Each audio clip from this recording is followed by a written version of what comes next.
Assalamualaikum warahmatullahi wabarakatuh. Saya Gibran Putrasedewa akan membacakan tugas yang telah saya buat dengan judul Pemungutan PH Pasal 21 Final dan Pasal 26 bagi subjek pajak luar negeri. Apa yang dimaksud dengan PPh final? Berdasarkan ketentuan yang berlaku, dapat kita bagi dua jenis penghasilan, yaitu penghasilan yang merupakan objek pajak dan penghasilan yang bukan objek pajak. Cara pengenaan pajak penghasilan PPh juga sama, pembagiannya yaitu menjadi dua. Pertama, dikenakan PPh secara umum dengan menggunakan tarif pasal 17 tarif umum, dan pengenaannya dilakukan di SPT tahunan. Kedua, yaitu dikenakan PPh final. PPh final merupakan pajak penghasilan yang langsung dikenakan saat menerima objek atau sumber penghasilan tertentu dan tidak akan diperhitungkan kembali di dalam SPT tahunan PPh. Namun perlu dituliskan ke dalam formulir SPT tahunan. PPh yang dikenakan, baik yang dipotong pihak lain maupun yang disetor sendiri, bukan merupakan pembayaran di muka atas PPh terutang, tetapi sudah langsung melunasi PPh terutang untuk penghasilan tersebut. Penghasilan yang dikenakan PPh final. Penghasilan yang dikenakan PPh final merupakan penghasilan yang pengenaan pajaknya diberikan perlakuan tersendiri, yaitu dikenakan dengan tarif dan bersifat final. Penghasilan ini antara lain meliputi 1. Penghasilan yang telah ditentukan bersifat final dengan undang-undang atau peraturan pemerintah, seperti penghasilan bunga deposito, hadiah undian, dan lain sebagainya. Kedua, penghasilan atas wajib pajak tertentu, seperti penghasilan wajib pajak pelayanan dalam negeri, wajib pajak pelayaran dan atau penerbangan luar negeri, dan lain-lain. Apabila wajib pajak memperoleh penghasilan yang bersifat final, maka atas biaya-biaya yang dikeluarkan sehubungan dengan penghasilan tersebut tidak boleh dikurangkan dalam menghitung penghasilan kena pajak. Sedangkan apabila wajib pajak memperoleh penghasilan yang bersifat final dan non-final, wajib pajak mengeluarkan biaya bersama yang tidak bisa dipisahkan dalam rangka menghitung penghasilan kena pajak. Maka pembebanan atau biaya tersebut dilakukan secara proporsional. Wajib pajak harus melakukan pembukuan secara terpisah.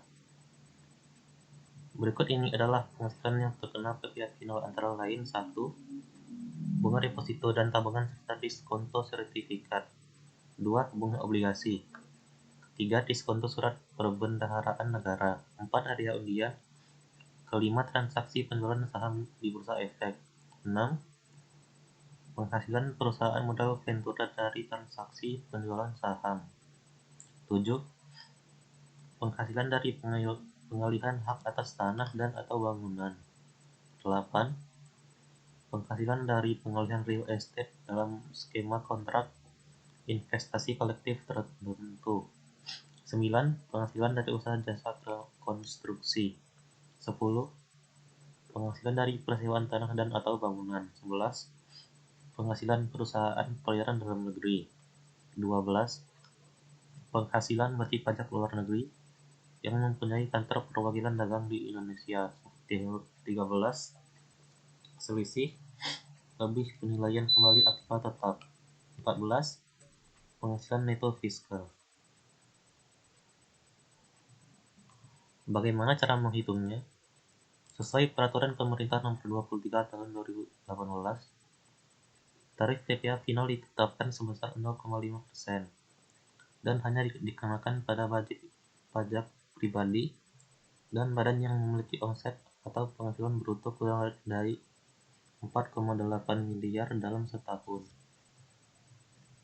Dapat dibuat contoh, misalnya, Bu Rosa memiliki bisnis jasa kecantikan di bulan Januari 2018 dengan penghasilan bruto sebesar 200 juta rupiah, sehingga PPh final yang harus dibayarkan setiap bulannya adalah 0,5 dikali 200 juta sama dengan 1 juta.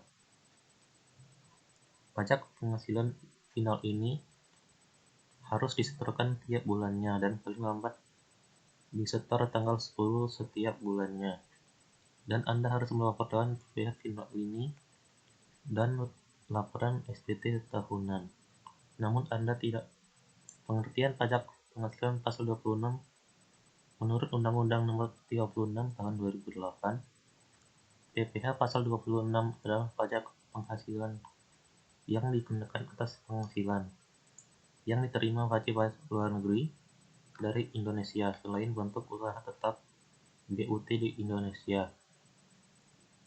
Hal yang menentukan seorang individu atau perusahaan dikategorikan sebagai wajib pajak luar negeri adalah seorang individu yang tidak bertempat tinggal di Indonesia. Individu yang tinggal di Indonesia tidak lebih dari 183 hari dalam setahun 12 bulan, dan perusahaan yang tidak didirikan atau berada di Indonesia yang mengoperasikan usahanya melalui bentuk usaha tetap di Indonesia.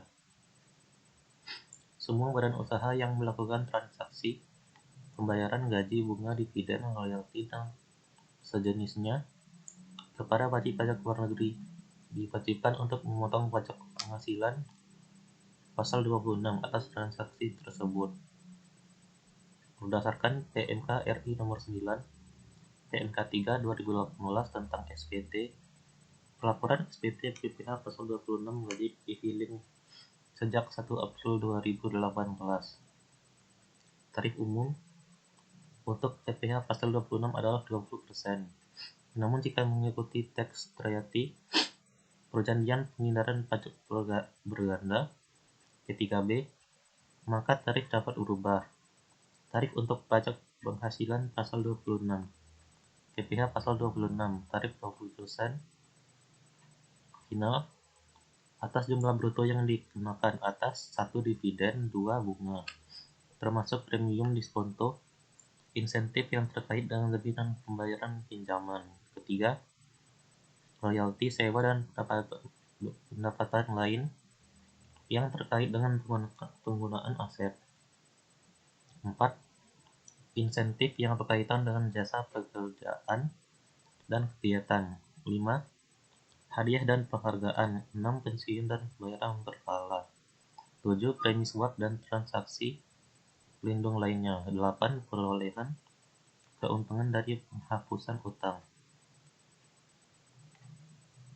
Tarif 20% final dari laba bersih yang diharapkan dari 1. Pendapatan dari penjualan aset di Indonesia.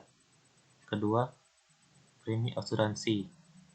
Premi reasuransi yang dibayarkan langsung maupun melalui pialang kepada perusahaan asuransi di luar negeri. Tarif 20% final dari laba bersih yang diharapkan selama penjualan atau pengalihan saham perusahaan antara perusahaan media atau perusahaan tujuan khusus yang didirikan atau bertempat di negara yang memberikan perlindungan pajak yang memiliki hubungan khusus.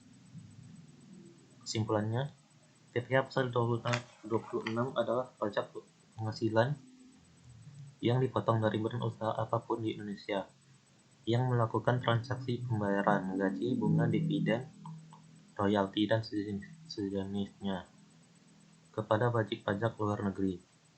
Untuk melakukan e-filing PPh pasal 26 gratis dan mudah di aplikasi online pajak, wajib pajak badan dapat melakukan impor data SPT mahar PPh pasal 26 dari software iSPT ke online pajak terlebih dahulu. Mulai 1 Agustus 2020, wajib melakukan e-bupot untuk PPh 23 dan atau 26. Demikianlah tugas yang telah saya buat, dan terima kasih.